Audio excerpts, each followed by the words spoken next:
Um presente para você que é terapeuta de qualquer linha ou que deseja ser um terapeuta, né? É com grande satisfação que compartilho um presente especial com vocês.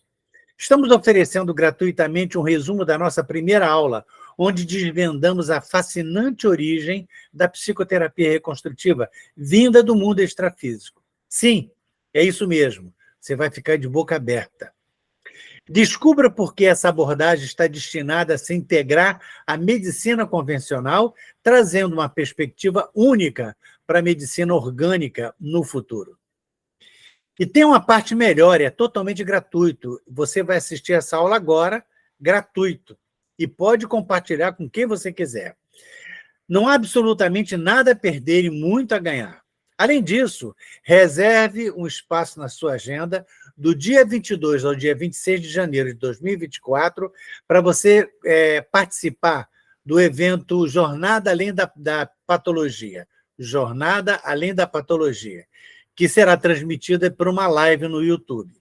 No primeiro dia, eu compartilharei alguns insights sobre o funcionamento da psicoterapia reconstrutiva. Eu vou explicar como ela funciona, onde ela atinge, eu vou falar um pouco sobre algumas patologias, coisa rápida, superficial. Nos 4 dias seguintes, mergulharemos em laboratórios práticos, olha só que maravilha, onde você testemunhará a remoção de dores, sejam elas quais forem, sintoma de transtornos mentais, sintoma de doenças autoimunes, síndrome e uma série de outras patologias. Você não pode perder, tá? Sem mais delongas, vamos logo partir para essa aula para que você possa entender melhor como isso foi criado, né? Então, esteja preparado para uma experiência que tocará o seu coração. E não se assustem, estamos aqui para desbravar juntos os horizontes terapêuticos. No início da década de 1990, eu tinha uma empresa e assim nós falimos a empresa. Paguei quem eu podia pagar, fiquei sem nada e foi uma dificuldade muito grande. Trabalhando com consultorias, e era muito complicado. Comecei a entrar em depressão por não ter uma situação, né? Tinha 3 filhos, casado, era realmente uma situação muito difícil. E eu passei a beber todo dia, em casa. Eu nunca bebi na rua, fui de beber na rua. E há 30 anos que eu não bebo, posso dizer isso. Então, eu bebia todo dia em casa para dormir. Eu não queria tomar remédio, e bebia, eu relaxava e eu conseguia dormir. Era uma fuga, né? Fuga de uma realidade que eu não queria. Muita gente bebe por causa disso. Mas é muito desagradável. Minha esposa tinha que dormir do lado do marido, cheirando a bebida. Meus filhos me viam com o copo na mão, ficavam irritados, não queria nem trazer colegas em casa. Então, era muito complicado aquilo ali. Aí, eu, passado já uns poucos anos, né? E eu queria parar de beber, já não estava mais conseguindo, porque aquilo era uma bengala para mim. Aí, minha esposa me pede para eu levar ela num centro espírita. Falei, centro espírita, Solange? Eu ouvi falar que ajuda a gente. É lá em Bom Sucesso, é um bairro aqui do Rio de Janeiro. Era o Lar Maria Mãe Santíssima, o nome. Era uma casinha em centro de terreno, de fundos até, que ali tinha um senhor, o seu José, era um homem baixinho, que ali eles davam passe, faziam orações, e tinha uma salinha que o seu José tratava as pessoas com seus problemas de saúde, mas tratava incorporado num espírito que ele dizia que era o mentor dele. E ele fazia operação, tinha coisa, ele cortava, tirava, fazia um monte de coisa. Era uma coisa assim meio assustadora, meio tipo Zé Rigó, sabe? E aí, não, quando nós chegamos, cada um de nós recebeu uma cartela, onde cada vez que a gente fosse, tinha que carimbar e rubricar. Lá eles tinham sessões às quintas e aos sábados. Aí e tinha um cartaz explicando que depois que a gente tivesse 20 vezes ido lá, que o tal mentor receberia a gente, me receberia. A minha esposa também. E para que a gente pudesse tratar aquilo que a gente queria. Muita gente ia só de curiosidade, né? Mas eu tinha um propósito que era parar de beber. Aí eu pensei aqui comigo, falei, olha, se realmente...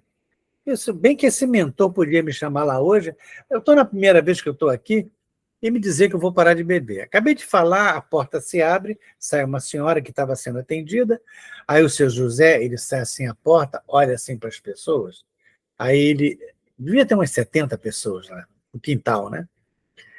Aí ele chama, a assistente dele apontou para mim e me chamou. Olha, ele quer falar com o senhor. Eu, comigo? Eu falei assim, eu entrei, eu me sentei, ele segurou nas minhas mãos e falou, qual o seu nome? Eu falei, Humberto. Seu Humberto, o senhor quer parar de beber, não quer? Teve aquele susto. Como é que ele sabe isso, né? Pois é, a irmã Clara está aqui do lado e ela disse que o senhor vai parar de beber porque o senhor tem um compromisso que o senhor assumiu antes de nascer, antes de encarnar, e o senhor tem que seguir esse compromisso. Eu não entendia nada, nem espírita eu era, né? Eu não entendia nada disso. Aí fui embora, ele falou, olha, o senhor tem que vir aqui era uma quinta-feira, toda quinta e todo sábado. No final, daqui a 40 dias, eu vou voltar a lhe atender aqui de novo, mas só daqui a 40 dias. Aí eu fui para casa com a pulga atrás da orelha, na quinta, não bebi na sexta, no sábado eu estava lá. Aí eu fiquei pensando assim, quando eu estava lá, recebendo passes, essas coisas, aí eu falei, bem, isso aí está com cara de ser minha esposa que armou, para me impressionar. Deve ter combinado com eles isso, e para ver se eu paro de beber. Aí eu pensei assim, bem, se isso for verdade mesmo, ele vai me chamar hoje lá, mas ele falou que só vai me chamar daqui a 40 dias. Mas ele vai me chamar lá e vai falar a seguinte frase, João casou de calças curtas. Eu bolei uma frase assim, bem esdrúxula, bem fora de contexto, né? E aí eu acabei de pensar, a porta se abre, sai um senhor lá de dentro, aí ele chegou na porta, olhou e falou, seu Humberto, vem aqui, por favor. Eu já fui preocupado. Aí eu fui, ele me sentei, ele olhou para mim e falou assim, João casou de calças curtas. O senhor acredita agora? Naquele momento, o universo, o meu universo de conhecimento, tudo aquilo que eu conhecia, desabou. É como se jogasse tudo no lixo. Tudo aquilo que eu achava, aquele pensamento materialista, foi embora. Eu falei, como é que esse cara sabe que eu estava pensando isso? Eu fiquei assim, sabe, atônito. Ele falou, agora o senhor pode sair e o senhor volta daqui a 40 dias, conforme eu combinei com o senhor. Aí eu saí, né, assim, meio tonto, e antes de sair, a irmã Clara estava lá, ela mandou uma relação de livros para eu estudar. São livros para que eu pudesse conhecer o mundo extrafísico, né? De vários segmentos religiosos, não importa qual. Essa terapia não tem nada a ver com religião nenhuma. Aliás, é proibido pelo mundo espiritual que você venha fazer associação. Não tem. Depois, no curso, a gente explica isso melhor. Se você fizer, você não consegue. Isso porque essa terapia trabalha lá em cima, lá no nível mais elevado da vibração. E as outras religiões, cada uma trabalha numa vibração diferente, né? E como os benfeitores que ajudam a gente na terapia, eles respeitam a opinião da gente, se você quer trabalhar nesse nível, ele vai embora, deixa você ali. E por isso que não funciona.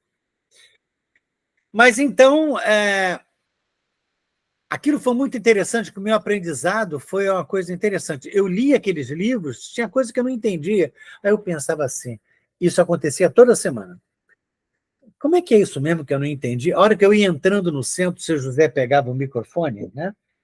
Ele pegava assim, o microfone, batia no microfone, como quem está vendo se o microfone está funcionando. Ele sempre falava a mesma coisa. Estou aqui com a irmã Clara do meu lado e ela pediu para eu falar o seguinte. Aí ele dava a resposta à minha dúvida. Assim começou o trabalho desse mundo extrafísico de preparar o nosso mundo de hoje para a medicina do futuro.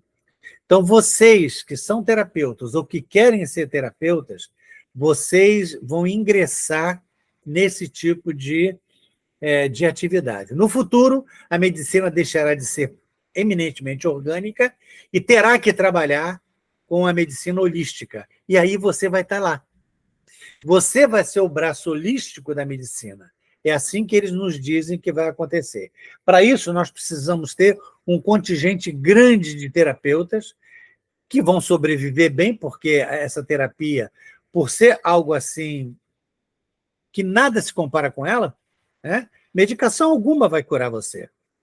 Então, o que ela vai fazer é apenas entorpecer a sua mente. E ela tira o problema de dentro de você.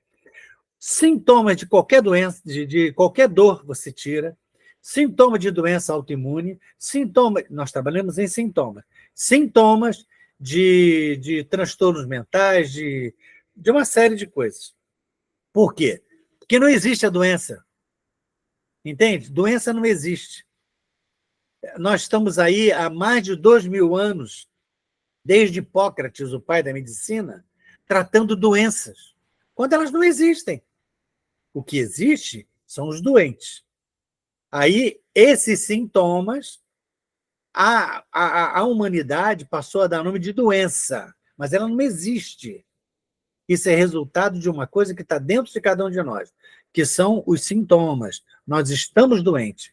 E a gente, durante o curso, vai aprender isso. Aliás, no nosso blog, alemdapatologia.com.br, vocês podem acessar, ali eu coloco vários artigos de temas que a gente estuda no curso. Ok? Bem, vamos lá. Então, eu morava assim, quase em frente ao antigo centro psiquiátrico Pedro II, por alguma razão que eu desconheço, eu resolvi conhecer lá o Museu de Imagens do Inconsciente. E esse museu foi criado pela doutora Anise. Doutora Anise da Silveira, ela é um ícone hoje no mundo da medicina, da psiquiatria. Você tem até um filme com como é que é o nome da atriz? Me esqueci, da Globo. Eu vou colocar aqui o banner, né, para que vocês possam assistir. Esse filme está disponível no YouTube, tá? Vocês não precisam de pagar nem baixar nada. Acessem lá. Ali conta o início da história da doutora Anise, não conta a história dela toda. Com o trabalho dela crescendo, os pacientes começaram a pintar vários tipos de mandala, de outros desenhos, e ela resolveu fotografar e mandar para o mestre dela, Jung, Carl Gustav Jung, na Suíça. Ele ficou tão impressionado que veio ao Brasil conhecer o museu, conhecer o trabalho dela. E quando voltou, levou a doutora Anise. Ela ficou 1 ano na Suíça, trabalhando com Jung, participou do 3º Congresso Mundial de Psiquiatria, onde ela apresentou o trabalho dela. Ela é conhecida mundialmente. E, então, a doutora Anise, desculpe, eu comecei a entrar com aquela ideia de fazer alguma coisa por aquele povo. Porque eu, quando entrei no hospital, eu fiquei muito assustado, porque eu via que eram uns muros muito altos, 3 metros de altura. No início, antes eu pensava que era para eles não fugirem. Depois daquele dia que eu passei entre os pacientes, passei um dia inteiro lá. Eu descobri que era para esconder a miséria humana. Vocês não têm ideia do que é um hospital psiquiátrico, para quem nunca viu. Eu tentei fazer contato com alguns pacientes, mas eles tinham medo. Eles só se aproximavam para pedir cigarro, né? Todos eles fumam, basicamente. É uma fuga. Mas eu tentava falar com eles, eles não fugiam, então era difícil. Foi um dia assim, muito interessante, um dia inteiro ali. Eu falei, eu tenho que fazer alguma coisa por esse povo. Aí eu conversei com alguns amigos e bolamos. Eu falei, eu vou criar uma ONG, uma organização não governamental, para dar suporte a esse pessoal. Tinha um prédio velho abandonado lá, que é esse que vocês estão vendo agora. Ele foi fundado em 1852. Foi o primeiro hospital psiquiátrico da América Latina. Esse prédio tinha servido de enfermaria. As salas eram grandes, eram de 50 metros até 300 metros. Olha que coisa, uma coisa impressionante. Eram 3 andares, cada andar tinha um auditório que cabia umas 300 pessoas, muito grande. E é um espaço maravilhoso, só que estava em péssimas condições. E nós conseguimos, primeiro, uma sala, com o senhor Jacinto Vaz, que era uma pessoa que fazia oração, ia lá para fazer oração, queria fazer alguma coisa e não sabia. E ele tinha uma salinha no primeiro andar, ele deixou a gente ficar ali no início. E depois eu consegui uma ala inteira no terceiro andar, mas estava péssimo, como vocês podem ver nessa foto, e depois vocês vão ver como ficou depois da reforma. E ali a gente começava a receber os nossos pacientes. Foi algo assim realmente impressionante. E todo aluno que se inscreveu no livro, no curso, vai receber o meu livro, Além dos Transtornos Mentais, em PDF. Esse livro conta a história de toda essa minha jornada de quase 30 anos. É bem interessante isso. Bem, a doutora Nise, então, ela morre em 1999. No ano seguinte, no ano 2000, eu estava dormindo, né, em casa com a minha esposa do lado, e de repente eu começo a sonhar e eu me vejo num hospital. Mas era um hospital que eu nunca tinha visto nada parecido. É uma coisa imensa. E eram salas imensas, sabe, uma coisa. E tinham centenas de macas, uma coisa assustadora. E as macas eram separadas cerca de 3 metros, 3,5 metros, uma da outra. E eu estava num grupo, acompanhando um grupo, que tinha um senhor que fazia uma intervenção. Então, os alunos tinham uma espécie de um tablet, eu não me lembro de ter nenhum tablet na minha mão, acho que eu nem na época sabia o que era isso, e eles estavam anotando, né, o que ele falava, só que ele não falava. Aí ele chegava em cada leito, o local daquela criatura que estava deitada ali, que estava doente, ele colocava a mão, fechava os olhos, daí eu escutava os comandos dele, o que ele falava. Olha que coisa interessante. Eu escutava e ele não abria a boca, não articulava. Eu falei, gente, eu estou escutando o que ele está falando, e os alunos também. E assim nós passamos a noite, a madrugada inteira, fazendo isso. De manhã cedo, antes de acordar, eu sabia que eu estava dormindo. Eu falei, vou procurar o diretor para pedir a ele que permita que eu vá, venha toda noite aqui para poder aprender esse procedimento, que eu acho muito interessante. Eu quero aprender isso. Minha vontade sempre foi de ajudar, né? E engraçado que eu sempre sonhei, desde criança eu sonhava que eu iria construir um hospital muito grande, mas o hospital tinha que ser tão grande porque o número de pessoas doentes era muito grande. Eu não consegui fazer medicina, interessante, né? Aliás, eu perguntei à doutora Nise, quando eu estive com ela, falei, por que eu não fiz medicina? Ela falou assim, não, você seria mais do mesmo, Humberto. Tinha que ser do jeito que foi. Então, antes de acordar, eu fui para uma sala onde eu acreditava que era a sala do diretor, né? Tinha uma sala comprida, numa extremidade tinha uma cadeira, uma mesa e uma estante. Eu imaginei que ali que trabalhava o diretor. E na outra extremidade tinha um grupo de estofados lá, poltronas. Eu me sentei numa poltrona daquela e fiquei aguardando o diretor chegar. Nisso entra uma mulher, de aparência de uns 40 anos, pele clara, magrinha, baixinha, vestindo um tailleur quase branco, era assim, um creme quase branco, muito elegante, com cabelo preso à moda coque, né? Ela vem se aproximando na minha direção, sorrindo, com um sorriso que mostrava todos os dentes. Eu me levantei e ela veio com as mãos assim abertas para segurar as minhas. Era nítido que ela já me conhecia, mas eu não a conhecia, não conscientemente.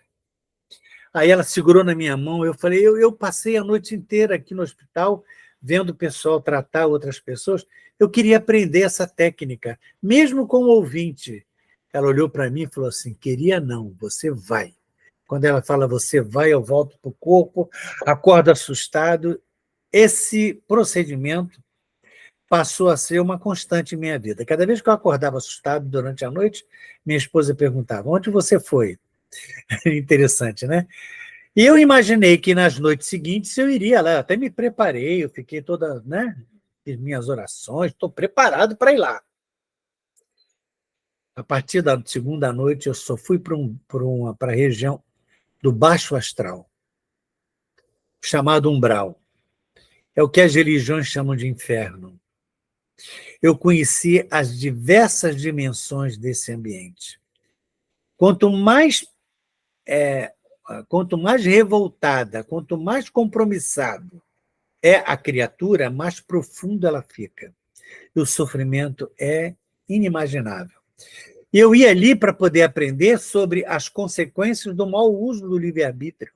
Olha só, as consequências daquilo que você fez quando você estava aqui na Terra encarnado. E eu convivi durante 15 anos naquele local.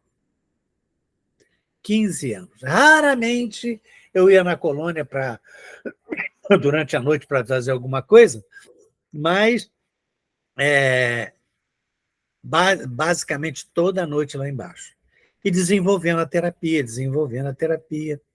Em 2009, nós começamos a ministrar curso, mas a terapia ainda estava um pouco embrionária. Ela só se configurou mesmo em 2015, ela estava pronta. Aí eu fui levado para uma sala durante a noite, olha que encontro interessante. Vocês não têm noção de quem está nessa colônia. Lá é a Colônia Esperança, esse local, dirigidas por Eurípides Barçanufo. Vocês precisam conhecer a história dessa criatura. E a Eurípides Barçanufo é um espírito ascensionado. Tá? Ele tem ele é considerado o apóstolo da mediunidade. É aquela criatura que tem a maior mediunidade já conhecida. Nem mesmo Chico Xavier fazia o que ele faz. Leiam a história dele na internet, vocês vão ficar assustados. Então, ele criou a Colônia Esperança, quando ele desencarnou, se não me engano, em 1928 ou 29. Ao chegar no mundo espiritual, ele foi direto à Nossa Senhora. Olha que intimidade, né? Ele vivia com eles. Foi direto à Nossa Senhora e pediu a ela para falar com Jesus, para pedir permissão para criar um hospital psiquiátrico no mundo espiritual para receber aqueles espíritos que já foram cristianizados em qualquer época da vida. Ou seja, aqueles que já sabiam qual é a diferença entre o certo e o errado. E aqueles que não quiseram ou não puderam seguir os ensinamentos de Jesus. Aqueles que, apesar de saber que estava errado, estavam fazendo assim mesmo. Esses são os mais sofredores. E ele, então, criou esse hospital para poder receber essas entidades para serem tratadas. Esse hospital cresceu de tal forma no plano extrafísico que virou a Colônia Esperança. A Colônia Esperança hoje é uma cidade imensa, de trabalho de tudo quanto é tipo que vocês possam imaginar. Os espíritos envolvidos com a área de saúde, principalmente a saúde mental, durante as experiências do mundo, estão lá. E eu tive a oportunidade de conhecer vários. E nesse encontro, que eu vou contar para você em 2015, eu conheci um deles. Eu, quando estive com a doutora Nise, nas nossas conversas, eu perguntei, e Jung? Que a minha formação também é junguiana, né? Que eu busquei formação. Eu falei, Jung, onde ele está? Ele está aqui na colônia. Eu falei, é mesmo? Eu falei, mas ele está muito acima de mim, doutora Nise falando, com aquela simplicidade dela. Ele está muito acima de mim. E naquele dia eu me encontrei numa sala de aula. Eu estava sentado, frente a uma mesa, com o braço em cima, e tinha um homem de terno na minha frente, aproximadamente uns 30, 35 anos, pele clara.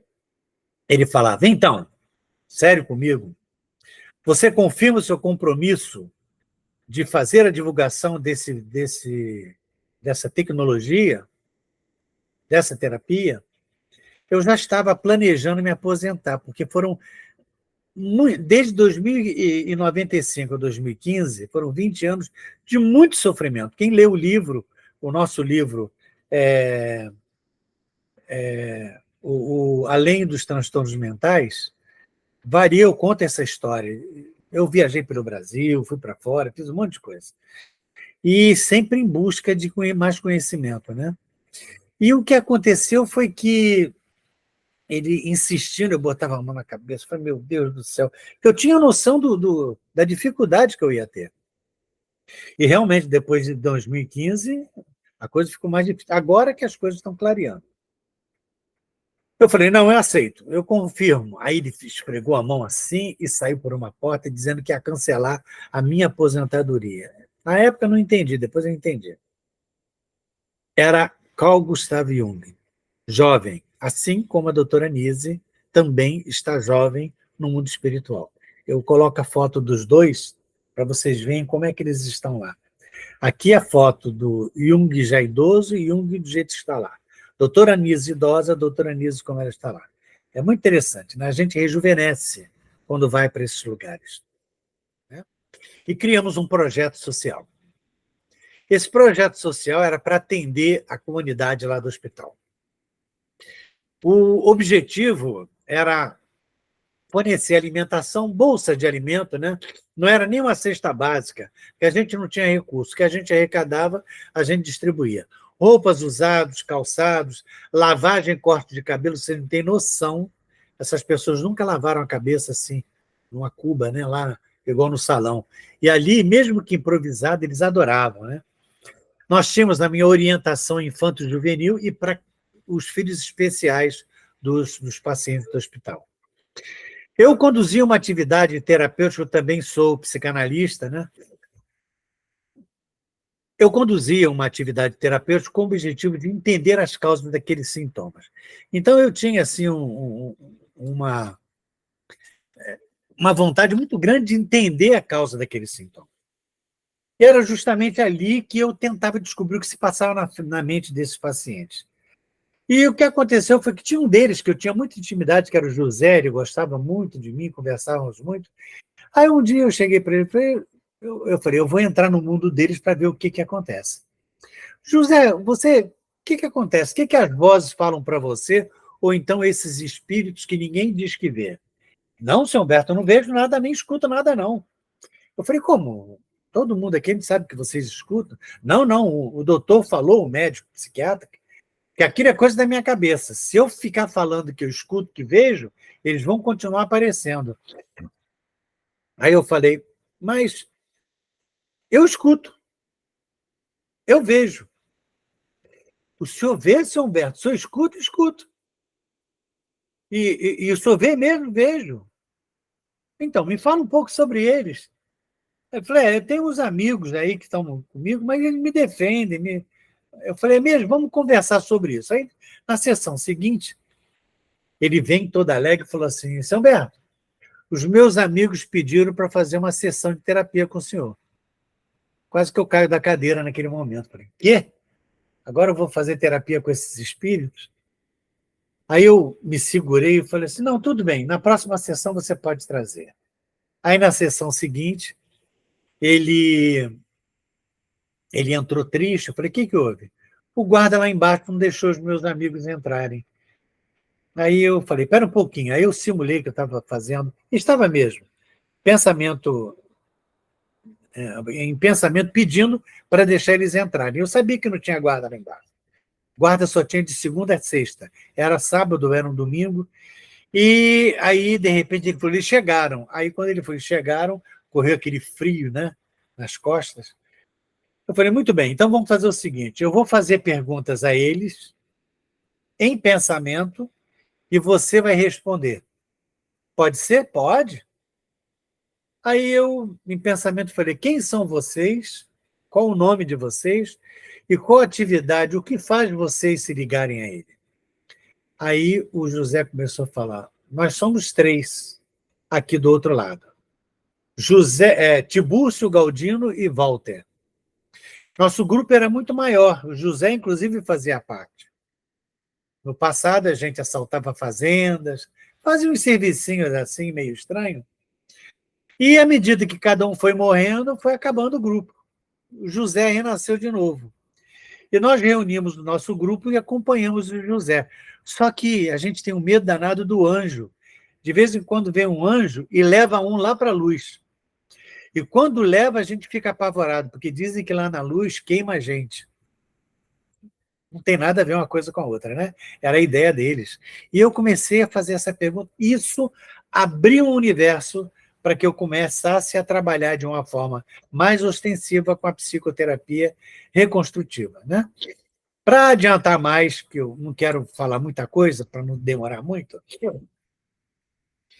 em 2017, eu tinha um consultório aqui na Barra da Tijuca, aqui no Rio de Janeiro, num shopping chamado Downtown.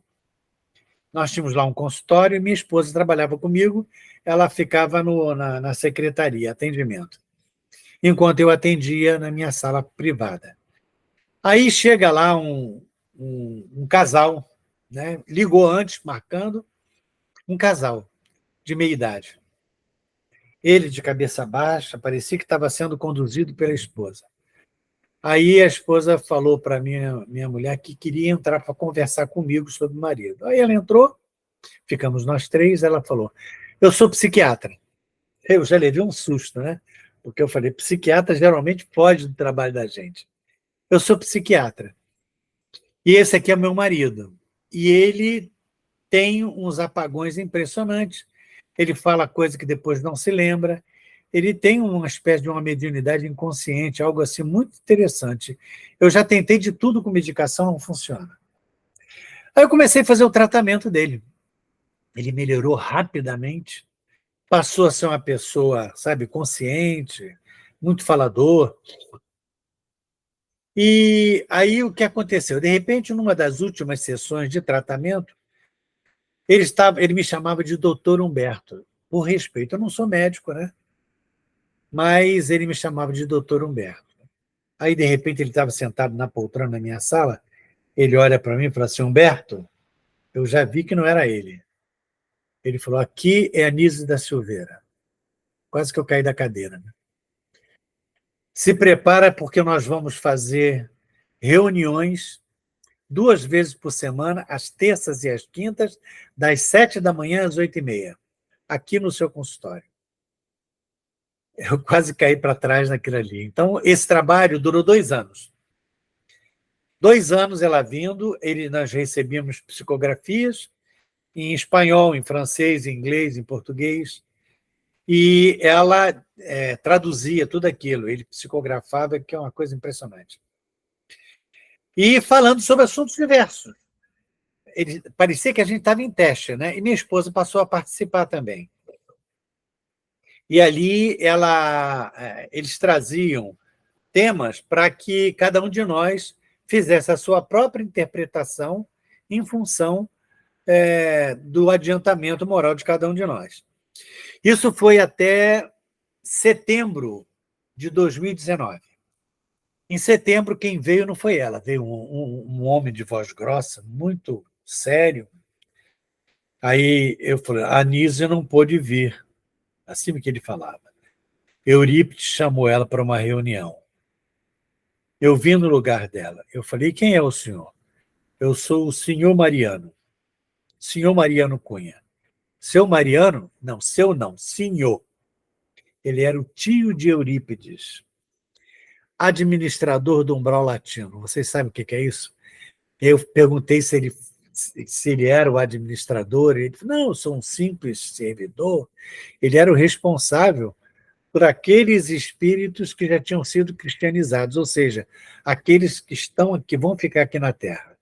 Porque 2/3 do que estão aqui, nós temos cerca de 30 bilhões de entidades aqui no nosso planeta, de espíritos, né? 30 bilhões. Alguns estão encarnados, outros não.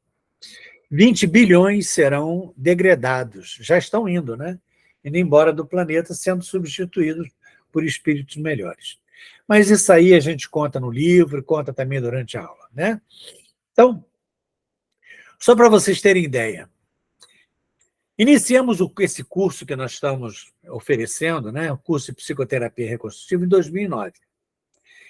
Mas ele sofreria melhoras no decorrer do tempo, por isso que eles diziam que ele só seria implantado de fato em 2024, agora, nesse ano, que ele está sendo implantado. Nós criamos um blog, alendapatologia.com.br, onde ali a gente publica uma série de artigos que são temas que a gente aborda durante o curso. É bem interessante. Nós, agora, no dia 22 a 26 de janeiro de 2024, às 8 horas da noite, nós vamos fazer uma jornada além da patologia. O blog que eu falei é alendapatologia.com.br. Essa é a jornada. Se você enfrenta dores pelo corpo, se lida com sintomas de transtornos mentais ou enfrenta desafios relacionados a doenças autoimunes, queremos oferecer o nosso apoio. Convidamos você a se inscrever no link abaixo, fornecendo o seu nome e uma breve descrição dos sintomas que enfrenta, para participar ao vivo de uma sessão de psicoterapia reconstrutiva. Olha só, aqueles que se inscreverem, a gente vai selecionar o pessoal ali, porque eu não sei se é muita gente, e a gente vai atender nas 4 aulas de laboratório, dia 23, 24, 25, 26, laboratório ao vivo, vamos tratar e essas pessoas vão dizer o que sentiram. Tá? E eu não conheço ninguém, então pode ser qualquer um. Agora, se você se interessou pelo curso, você é um terapeuta já de qualquer linha, se você é enfermeiro, não importa, trabalha na área de saúde ou quer trabalhar na área de saúde, e te interessou por esse curso, acesse o mesmo link e peça informações sobre o curso. Em 2009, quando nós começamos o curso, tinha um valor que foi corrigindo anualmente pelo IGPM. Agora, para o mês de janeiro, somente para inscrições de janeiro, nós estamos dando 42% de desconto. É um baita desconto nesse curso. Depois volta ao normal. Então, se você se interessou, entre em contato comigo.